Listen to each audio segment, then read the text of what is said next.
అందరికీ నమస్కారం. ఈరోజు మనం భారతదేశంలో న్యాయ వ్యవస్థ స్వతంత్రత గురించి చర్చించుకుందాం.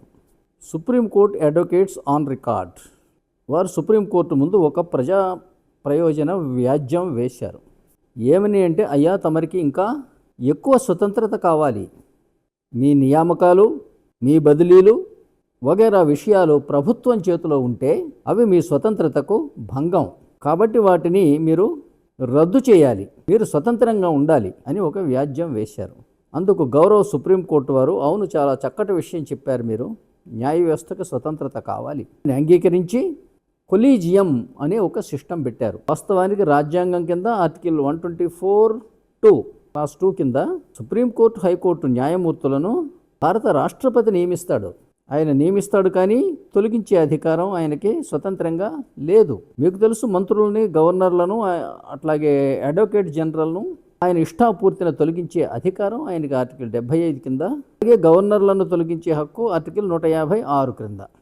జడ్జీల విషయంలో వచ్చేసరికి ఆయనకి నియమించే అధికారం ఉంది, కానీ తొలగించే అధికారము ఆయనకి స్వతంత్రంగా లేదు. తొలగించాలి అంటే ఆర్టికల్ 124(4) కింద ఇంపీచ్మెంట్ మనం పాస్ చేయాలి. అది ఉభయ సభలలోనూ 2/3 మెజారిటీ తోటి, ప్రెసిడెంట్ అండ్ ఓటింగ్ మెంబర్లలో 2/3 మెజారిటీ తోటి ఆ తీర్మానం పాస్ అయితే, ఆ తర్వాత రాష్ట్రపతి గారు కూడా సంతకం పెడితే అప్పుడు జడ్జి గారు పదవి కోల్పోయినట్లు లెక్క. న్యాయ వ్యవస్థకు రాజ్యాంగం కల్పించిన స్వతంత్రత ఇది. మనకున్న ఒక తప్పుడు భావన ఉన్నది, పార్లమెంట్లో పాస్ అయితే రాష్ట్రపతి ఆమోదించి తీరాలి, ఆయన రబ్బర్ స్టాంపే అని. ఇది తప్పు భావన. రాష్ట్రపతి కార్యనిర్వాహక వర్గంలో ఎన్నికైన ఏకైక వ్యక్తి అతను. ఉన్న ఎమ్మెల్యేలు, ఎంపీలు అందరూ కలిసి విప్పు కూడా జారీ చేయకుండా ఆయన్ని ఎన్నుకుంటారు. రాష్ట్రపతి ఒక పార్టీకి ప్రతినిధి. ఆయన మంత్రివర్గం కానీ, ఆయన పార్టీ పార్లమెంటు మెంబర్లు కానీ, అట్లాగే రాష్ట్రాలలో ఆయన నియమించిన గవర్నర్లు, ఆయన పార్టీకి సంబంధించిన ఎమ్మెల్యేలు, ఎమ్మెల్సీలు, అది అధికార పక్షం అంటే. మిగిలిన వారందరూ ప్రతిపక్షం. కనీసం ఈ పరిజ్ఞానం లేకుండా భారతదేశంలో అన్ని వ్యవస్థలకు కూడా, అధికార పక్షానికి, ప్రతిపక్షానికి, న్యాయ వ్యవస్థకి, పత్రికా రంగానికి, మేధావులకి, ఎవరికి కూడా ఈ అధికార పక్షం అంటే ఏమిటో తెలియట్లేదు, ప్రతిపక్షం అంటే ఏమిటో తెలియట్లేదు, ప్రజాస్వామ్యం అంటే ఏమిటో తెలియట్లేదు. ప్రజాస్వామ్యం అంటే చట్ట వ్యవస్థ వేరు, కార్యనిర్వాహక వ్యవస్థ వేరువేరుగా ఉండాలి. చట్ట వ్యవస్థలో మెజారిటీ ఉన్నవాడు చెప్పినట్టు కార్యనిర్వాహక వ్యవస్థ వినాలి అంటే, ఇంకా కార్యనిర్వాహక వ్యవస్థ లేనట్టే, అంటే మీ ప్రత్యర్థి లేనట్టు. ఇది రాచరికం. మెజారిటీ ఉన్నవాడు ఇష్టం వచ్చిన బిల్లు పాస్ చేస్తాడు, ఇష్టం వచ్చినట్టుగా పరిపాలన కూడా చేస్తాడు. ఇది రాచరిక వ్యవస్థ. ఇది ప్రజాస్వామ్య విధానం, ఇది కాదు. ఉదాహరణకు అమెరికా రాష్ట్రపతికి అమెరికా పార్లమెంట్లో మెజారిటీ ఉండదు, ఉండకూడదు కూడా. వాళ్ళు ఆ విధంగా చాలా జాగ్రత్త పడి వాళ్ళ రాజకీయ వ్యవస్థని వాళ్ళు విధానంగా రూపొందించుకున్నారు. ఆర్టికల్ 124(2) కింద రాష్ట్రపతి గారు నియమిస్తే అమ్మో అన్నీ ఆయన చెప్పినట్టు వీళ్ళు వినేస్తారేమో, వింటే రాష్ట్రపతి మొనార్క్ అయిపోతాడేమో, లేదా న్యాయ వ్యవస్థ స్వతంత్రత పోతుందేమో అనేవి రాజ్యాంగ పరిజ్ఞానం లేని మాటలు. ఎందుకు అంటే, క్రిమినల్ మ్యాటర్స్లో కోర్టులు వాళ్ళ ఇష్టం వచ్చిన శిక్షలు వేసుకోవచ్చు కాక, కానీ ఆర్టికల్ 72 కింద రాష్ట్రపతి, ఆర్టికల్ 161 కింద గవర్నర్లకు కోర్టులు విధించిన నేరాలను తగ్గించే లేదా రద్దు చేసే అధికారం వాళ్ళకి ఉన్నది. అందువల్ల వీళ్ళని రిక్వెస్ట్ చేయవలసిన అవసరము లేదు. ఇక సివిల్ మ్యాటర్స్ అంటారా, నేను చెప్పాను కదా, వాస్తవానికి భారతదేశం ఒక రిపబ్లిక్. యూపీఏ రాష్ట్రపతి ఎన్నికైతే భారతదేశ వ్యాప్తంగా యూపీఏ ప్రభుత్వాలు ఉంటాయి, ఎన్డీఏ రాష్ట్రపతి ఎన్నికైతే భారతదేశం మొత్తం ఎన్డీఏ ప్రభుత్వాలు ఉంటాయి. రాష్ట్రానికి మధ్య గొడవ ఎందుకు ఉంటుంది? రాష్ట్రానికి కానీ, రాష్ట్రానికి కేంద్రానికి కానీ మధ్య గొడవ ఉండే అవకాశమే లేదు. అందువల్ల అవి వీళ్ళు తీర్చవలసిన అవసరం లేదు. ఇక సివిల్ వ్యాజ్యాలు అంటారా, సివిల్ వ్యాజ్యాలు వ్యక్తుల మధ్య, వ్యవస్థల మధ్య జరుగుతూ ఉంటాయి. వాటిల్లో సాక్షాత్తు భారతదేశ రాష్ట్రపతి 140 కోట్ల ప్రజల ప్రతినిధి ఏదో ఒక సైడ్ తీసుకుంటాడు అనుకుంటే పొరపాటు. లేదా ఆయన పక్షపాతంగా వ్యవహరించాలనుకున్నా కూడా న్యాయ వ్యవస్థ ఎందుకు వినాలి? వారికి స్వతంత్రత ఉండనే ఉంది. స్వతంత్రత ఎలా ఉంది? ఆయన నియమించాడు కానీ తీసేయగలడా? లేదు. ఇది భారతీయులు అర్థం చేసుకోవడంలో విఫలం అయ్యారు. కొలీజియం అనే ఏర్పాటు చేసి, ఇవాళ కొలీజియం సెలెక్ట్ చేసిన వ్యక్తుల్ని రాష్ట్రపతి నియమించటం, వీరు చెప్పిన విధంగా బదిలీలు చేయటం రాష్ట్రపతికి తప్పనిసరి చేశారు. మేము ఎవరి మాట వినం, రాజ్యాంగం ఈ సుప్రీం అంటారు. రాజ్యాంగం సుప్రీం అంటే అని, వాస్తవానికి రాజ్యాంగం అనేది ఒక జీవి కాదు, తనకు తానుగా ప్రవర్తించలేదు. అందుకోసమే రాష్ట్రపతి గారు ఆర్టికల్ 60 కింద, I to the best of my ability preserve, protect and defend the Constitution of India and the law. I devote myself for the service and well-being of the citizens of India అని పదవి ప్రమాణ స్వీకారం చేస్తాడు. అలాంటి మహోన్నతమైనటువంటి ప్రమాణ స్వీకారం భారతదేశంలో మరి ఎవ్వరికీ లేదు. సుప్రీంకోర్టు జడ్జిలైనా సరే ఎవరైనా సరే తూచా తప్పక భారత రాజ్యాంగానికి బద్ధుడనై ఉంటాను, భారతదేశ సార్వభౌమత్వాధికారాన్ని గౌరవిస్తాను, ఈ రెండు మాటలు అనాలి. ఆ రెండు మాటలు రాష్ట్రపతి గారు అనడు. అనే బదులు భారత రాజ్యాంగాన్ని చట్టాన్ని సంరక్షించి కాపాడుతాను అంటాడు. అంతటి ప్రమాణ స్వీకారం చేసినటువంటి రాష్ట్రపతి ప్రజల సేవకు నన్ను నేను అంకితం చేసుకుంటానన్న మనిషి రాష్ట్రపతి భవన్కి అంకితమైపోయి దేశాన్ని ఇలా వదిలివేయటం, తాను నియమించిన గుమాస్తాల చేతిలో పెట్టడం, ఇది 140 కోట్ల ప్రజల దురదృష్టం. కానీ అలా జరిగితే పార్లమెంటు మెంబర్లకు ఏమైనా షేమ్ అని అనిపించిందా? మరికొన్న అధికారాలను, రాష్ట్రపతి గారి అధికారాలను తీసివేస్తూ ఉంటే కనీసం స్పందించాలన్న జ్ఞానం కూడా మన రాజకీయ నాయకులకు లేదు. రాజకీయ నాయకులు సోయంతా కూడా అధికారం ఉండగానే ఇల్లు ఎలా చక్కబెట్టుకోవాలన్న గొడవ తప్పితే మరొకటి లేదు. 2013లో తెలివి తెచ్చుకొని మరీ ఇలా రాష్ట్రపతి పార్లమెంటు అధికారాలను తీసివేస్తే బాగోలేదు అని జ్యుడిషియల్ అపాయింట్మెంట్ కమిషన్ అని ఒకటి వేస్తామని ఆర్టికల్ 124కి ABC అని 3 క్లాజెస్ పెట్టారు. 2013లో తిరిగి మరీ advocates on record of supreme court మరలా సుప్రీంకోర్టును ఆశ్రయించారు. ఈ 99వ రాజ్యాంగ సవరణ కూడా మన స్వతంత్రతను తీసివేస్తున్నది, అడ్డుకుంటున్నది, కాబట్టి దీన్ని కొట్టివేయండి అని అనగానే తక్షణం సుప్రీంకోర్టు వారు ఆ 99వ రాజ్యాంగ సవరణను కొట్టివేశారు 2015లో. అంటే ఇవాళ కొలీజియం వ్యవస్థ యథాతథంగా కొనసాగుతున్నది. ఇక్కడ నేను మీకు చెప్పవచ్చేది ఏంటంటే, ఈ తీర్పు ఇవ్వటానికి రాజ్యాంగంలోని ఆర్టికల్ 50ని ఉటంకించింది గౌరవ సుప్రీంకోర్టు. 50 అనేది ఆదేశిక సూత్రాలలో ఆఖరిది, directive principles of state policy. వాటికి చట్టబద్ధత ఉండదు.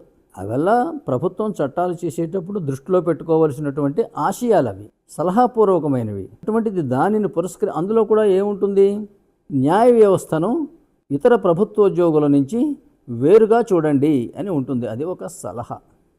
ఆ సలహా లేకపోతే వారు కూడా ఇంచుమించు ప్రభుత్వ ఉద్యోగులే. ఒక్క తేడా ఉన్నది ఏంటంటే, నియమించేది రాష్ట్రపతి, తొలగించాలంటే పార్లమెంట్ అండ్ రాష్ట్రపతి ఇద్దరు కలిస్తేనే అవుతుంది. సుప్రీంకోర్టు, హైకోర్టు విషయంలో క్రింది కోర్టులు అంటారా, అవి ఆయా హైకోర్టుల పరిధికి లోబడి ఉంటాయి. అక్కడ కూడా జిల్లా జడ్జీలను గవర్నర్ గారే నియమిస్తాడు. అట్లాగే కోర్టులు ఎక్కడ ఉండాలి, వాటికి బెయిల్ ఇవ్వడానికి ఏ రకమైనటువంటి హక్కులు ఉన్నాయి, ఏ కేసులు డీల్ చేయాలి, వాటిలో లిమిటేషన్స్ ఏమిటి వగైరా అన్నీ కూడా పార్లమెంటు డిసైడ్ చేస్తుంది.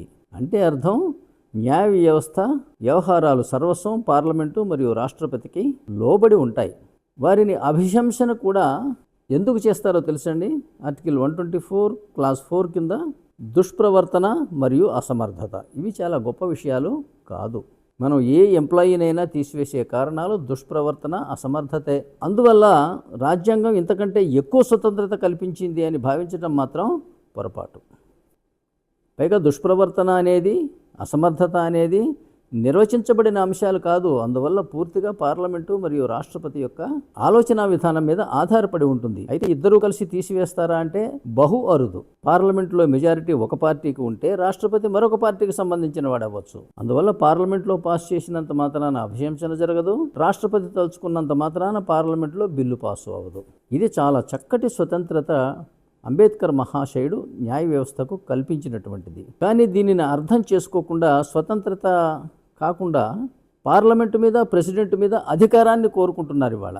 ఆ తీర్పులో సాక్షాత్తు గౌరవ సుప్రీంకోర్టు వారు చెప్పారు, we are not answerable to the parliament or the president అని. మరి ఎవరికి మీరు ఆన్సరబుల్? స్వతంత్రత అంటే బ్రిటిష్ వాళ్ళ నుంచి మనం స్వాతంత్రత తీసుకున్నాం. న్యాయ వ్యవస్థ ఎవరి నుంచి స్వతంత్రత తీసుకుందాం అనుకుంటోంది? పార్లమెంటు, ప్రెసిడెంట్ నుంచా? అంటే భారతదేశ ప్రజల నుండా, భారతదేశం నుండా. అందువల్ల ఇది సబబైన కోరిక కాదు. అయినా 1999లో కొలీజియం వ్యవస్థ పెట్టుకున్నప్పటి నుంచి కనుక న్యాయ వ్యవస్థ స్వతంత్రత సాధిస్తే 1947 నుంచి 99 వరకు, అంటే 52 సంవత్సరాల పాటు ఇచ్చిన తీర్పులు స్వతంత్రంగా ఇచ్చినవి కావా? అవి మనకి వాళ్ళ ప్రెసిడెంట్స్ కింద పనికిరావా? అయినా సాక్షాత్తు ఒక పవర్ఫుల్ ప్రైమ్ మినిస్టర్ చేసిన ఇందిరాగాంధీ గారిని అలహాబాద్ హైకోర్టు ఎన్నిక రద్దు చేసింది. ఒకసారి ఒక జైలు శిక్ష కూడా విధించింది. అంతకన్నా గొప్ప స్వతంత్రత ఏం కావాలి అసలు? రాజకీయ నాయకులు ఏమనుకుంటారు, ఏదో ఒక తప్పులో ఇరుక్కొని, ఏదో ఒక అవినీతి చేసి, కుంభకోణం చేసి తీరా ప్రత్యర్థులు కేసు పెడితే జైలుకి వెళ్ళి కోర్టుకు పోయి బెయిల్ తెచ్చుకొని అబ్బా న్యాయ వ్యవస్థ ఉండబట్టి మనం బ్రతికిపోయాం, ఈ దేశాన్ని రక్షిస్తున్నది న్యాయ వ్యవస్థ అని ఒక కామెంట్ చేస్తారు. ఈ రిపబ్లిక్ పరిపాలన అనగా రాష్ట్రపతి పాలన భారతదేశ వ్యాప్తంగా ఉంటే ఇలా రాజకీయ నాయకులు ఒకరి మీద ఒకరు కేసులు పెట్టుకోవటం ఉండదు. పెట్టుకున్నా కూడా చెల్లవు. ఆర్టికల్ 361 కింద రాష్ట్రపతికి గవర్నర్కి న్యాయ వ్యవస్థ నుంచి రక్షణ ఉన్నది. వారి మీద సివిల్ క్రిమినల్ కేసులు చెల్లవు, వాళ్ళని కోర్టుకు సమ్మన్స్ చేయడానికి వీలు లేదు. ఇక మంత్రుల సంగతి అంటారా, వారు కూడా రాష్ట్రపతి లేదా గవర్నర్ యొక్క ఆదేశాల మేరకు ప్రవర్తిస్తే వారిని నియమించింది రాష్ట్రపతి గవర్నర్లు కాబట్టి వీరి చర్యలకు వైకేరియస్ లయబిలిటీ రాష్ట్రపతికి గవర్నర్కి ఉంటుంది, వీళ్ళ కాదు. వాళ్ళకి ఎలాగో రక్షణ ఉంది కాబట్టి వీటి మీద కేసులు పెట్టే అవకాశము లేదు. అలా కాకుండా రాష్ట్రపతికి గవర్నర్కి తెలియకుండా సంబంధం లేకుండా వీరు స్వయంగా ఏదైనా నేరాలు ఘోరాలు చేస్తే శిక్ష అనుభవించవలసిందే. కానీ ఈ విషయాన్ని భారతీయులు అర్థం చేసుకోవడంలో సంపూర్ణంగా విఫలమయ్యారు.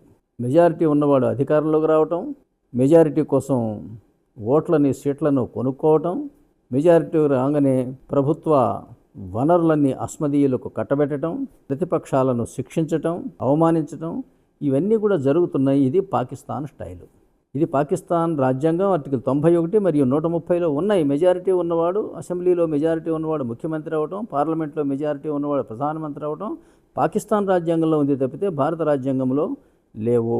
పరిపాలనా పరంగా ఎన్నికైన వాడు రాష్ట్రపతి ఒక్కడే. రాష్ట్రంలో రాష్ట్రపతి పాలన ఉంటుంది, రాష్ట్రాలలో ఆయన నియమించిన గవర్నర్ల పరిపాలన ఉంటుంది. ఇది భారత రాజ్యాంగం నిర్దేశించినటువంటి రాజ్య వ్యవస్థ. ఇవాళ భారతదేశంలో 5 కోట్ల కేసులు పెండింగ్ ఉన్నాయి. ఒక్కొక్క కేసులో 10 మంది మనుషులు కనుక ఇంట్రెస్టెడ్ ఉన్నారు అంటే 5 × 10 50 కోట్ల మంది ప్రజలు ఇవాళ సుప్రీంకోర్టే కాదు మొత్తం న్యాయ వ్యవస్థ తీర్పుల కోసం ఎదురు చూస్తున్నారు. అట్లాగే 5 లక్షల మంది ప్రజలు అండర్ ట్రయల్స్ కోర్టులలో మగ్గుతున్నారు. ఎవరు దీనికి జవాబుదారీ, ఎవరిని అడగాలి? పొలిటీషియన్స్ని అడిగితేనేమో న్యాయ వ్యవస్థ గురించి మేము జోక్యం చేసుకోమంటారు, న్యాయ వ్యవస్థని అడిగితేనేమో మమ్మల్ని ప్రశ్నించే అధికారం మీకు లేదు అంటారు. ప్రజలు ఇవాళ విదేశీ పాలనలో కంటే కూడా ఎక్కువ ఆపరేషన్కు గురవుతున్నారు. బహుశా బ్రిటిష్ ప్రభుత్వమైనా 5 లక్షల మందిని జైల్లో పెట్టిందో లేదో నాకైతే అనుమానం. ఎందుకు పెట్టాలండి ఎవరినైనా జైల్లో? రాజ్యాంగం ఆర్టికల్ 21, 22 ప్రకారంగా అరెస్ట్ అయిన వ్యక్తికి నేరస్తుడికి కూడా కొన్ని హక్కులు ఉంటాయి. అతని స్వతంత్రత కాపాడి, అట్లాగే ప్రెజంప్షన్ ఆఫ్ ఇన్నోసెన్స్, నేరం రుజువయ్యే వరకు ప్రతి వ్యక్తి కూడా అమాయకుడే అని భావించాలి అనేది మన జ్యూరిస్ప్రుడెన్స్. ఇది మనం ఇంగ్లాండ్ నుంచి ఇంపోర్ట్ చేసుకున్నాం. మరి ఇన్ని సేఫ్ గార్డ్స్ ఉంటే ఫ్రీడమ్ అని ఆర్టికల్ 19లో పెట్టుకొని, ఈక్వాలిటీ అనే ఆర్టికల్ 15లో పెట్టుకొని, 14లో పెట్టుకొని ఇలా అండర్ ట్రయల్స్గా 5 లక్షల మంది మగ్గటం ఏమిటి అంటే దీనికి కొంత దోహదం చేసినవి ప్రత్యేక చట్టాలు. ప్రత్యేక చట్టాలు అంటే స్త్రీ రక్షణ చట్టాలు, అంటే యాంటీ డౌరీ యాక్ట్ కానివ్వండి, డొమెస్టిక్ వైలెన్స్ యాక్ట్ కానివ్వండి, అలాగే SC/ST అట్రాసిటీస్ యాక్ట్ కానివ్వండి, ఇలా అనేక ప్రత్యేక చట్టాలు, పోక్సో చట్టం కానివ్వండి, ఇన్ని ప్రత్యేక చట్టాలు. ఈ ప్రత్యేక చట్టాలు అనేవి ఓటు బ్యాంకు చట్టాలు, దురుద్దేశంతో చేసినటువంటి చట్టాలు. ఇవన్నీ కనుక చేసిన సంవత్సరం కనుక మీరు చూసినట్లయితే సరిగ్గా 6 నెలల్లో ఎన్నికలు ఉన్నాయి అనగా చేసిన చట్టాలు ఇవి.